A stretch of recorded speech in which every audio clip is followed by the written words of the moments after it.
জামাত আসলেই যে রাজনীতি একেবারে রোজা নামাজি বা আল্লাহ হবে এটা কোনো কথা না। সারা জীবন তো অন্ধ কোরআন পড়ছি, কিন্তু ওই যে বলছে যে কামারের দোকানে কোরআন পড়া এটাই অন্ধ কোরআন ছিল। এখন যেহেতু কোরআন বুঝে পড়ি, রাজনীতিও বুঝি। মহিলারা ঘরে বসে থাকার মতন না, মহিলারা সব কিছু সৃষ্টি করে আল্লাহর পরে। মহিলারাই সৃষ্টক, একজন পুরুষ মহিলাই সৃষ্টি করছে, আর পুরুষে আল্লাহ স্বয়ং সৃষ্টি করছে তার ফেরেশতা দিয়ে। শিরিক মুক্ত ঈমান আর বেদায়েত মুক্ত আমল। আমরা দেশটারে করব স্মার্ট বাংলাদেশ। স্মার্ট বাংলাদেশ আমরা করব, সুন্দর রাজনীতি গর্ব দেশ, স্মার্ট হবে আমাদের বাংলাদেশ। রাজনীতির এটা ছিল আমার বাবার, এই জন্য এটা জিন্দা করে রাখলাম, নাইলে আসতাম না। আমাদের গোষ্ঠীতে কেউ রাজনীতি করে নাই, আমার হাজব্যান্ডও ঢুকছে, প্লাস ওর সাথে আমিও ঢুকছি। ও ঢুকছে ওর শখে, আর আমি ঢুকছি আমার বাবার রাজনীতি চিন্তা করার জন্য। আমার হাজব্যান্ড যেহেতু নেতা, আর আমিও মনে করেন নেতার দলেই আছি, এখনো নাম দেয়নি, নাম দিব আর কি ইনশাল্লাহ। হ্যাঁ, নেত্রী হব, ইচ্ছা আছে। সব দেখারই শেষ আছে, কিন্তু এই দেখার তো আর শেষ নাই। উনি মাত্র আসছেন, দেশে শুরু হবে, শুরুর পরে শেষ হবে। আসার প্রত্যাশা হলো দেশটা যাতে ভালো পরিকল্পনা নিয়ে ভালো একটা স্মার্ট বাংলাদেশ তৈরি করতে পারে।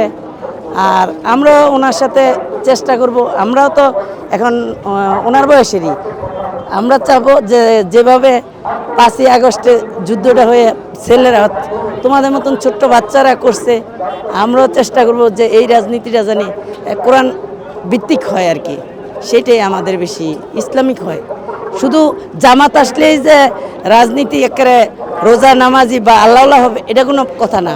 কথা হইলো যে কোনো মানুষই তারা ডক্টরস করতেই পারবে, এটা কোনো ইয়ে নাই। কোরআনের মধ্যে এরকম বলে নাই যে লেবাস দিয়েই করতে হবে। সেই জন্য আমরা ওনারে ভালোবাসি, ওনার বাবারে ভালোবাসছে আমার আব্বা, ওনারে আমার হাজব্যান্ড ভালোবাসে, আমাদের ফ্যামিলির সবাই ভালোবাসে, আমরা ভালোবাসি। সারা জীবন তো অন্ধ কোরআন পড়ছি, কিন্তু ওই যে বলছে যে কামারের দোকানে কোরআন পড়া এটাই অন্ধ কোরআন ছিল। এখন যেহেতু কোরআন বুঝে পড়ি, রাজনীতিও বুঝি। মহিলারা ঘরে বসে থাকার মতন না, মহিলারা সব কিছু সৃষ্টি করে আল্লাহর পরে।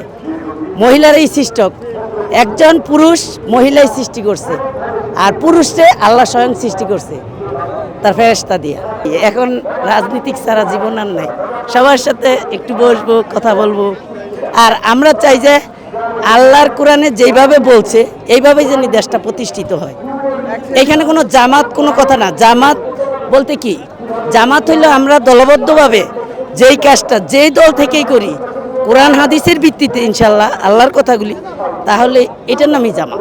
রাসূল সাল্লাল্লাহু আলাইহি ওয়াসাল্লামের রাজনীতি আমরা পড়ছি, উনি রাজনীতি কিভাবে করছেন, কোনো মারামারি কাটাকাটি খুনাখুনি রক্তারক্তি কিচ্ছু না, সবাই ভাতৃত্ব ভাই ভাই।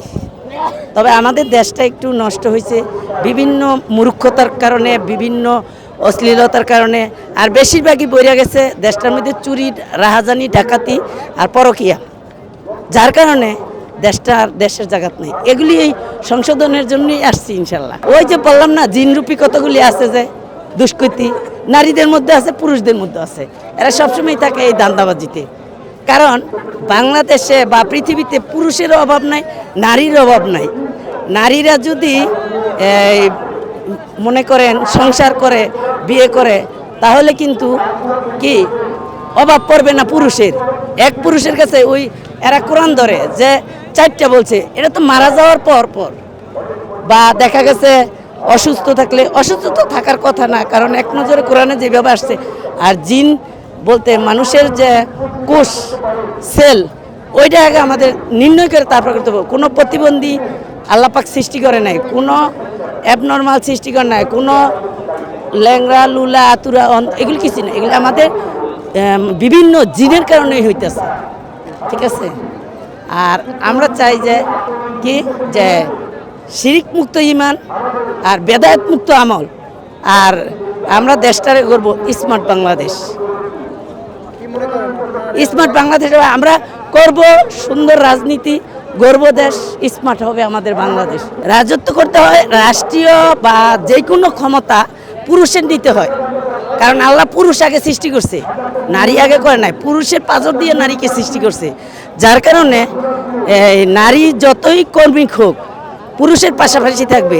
তাকে গাইড দিবে, তার সাথে সব কিছুর মধ্যে হেল্প করবে, কিন্তু এই নারী পুরুষের উপরে মাতাব্বরি করতে হবে। এই জন্যই 35 বছর দেশটা গজবের মধ্যে ছিল।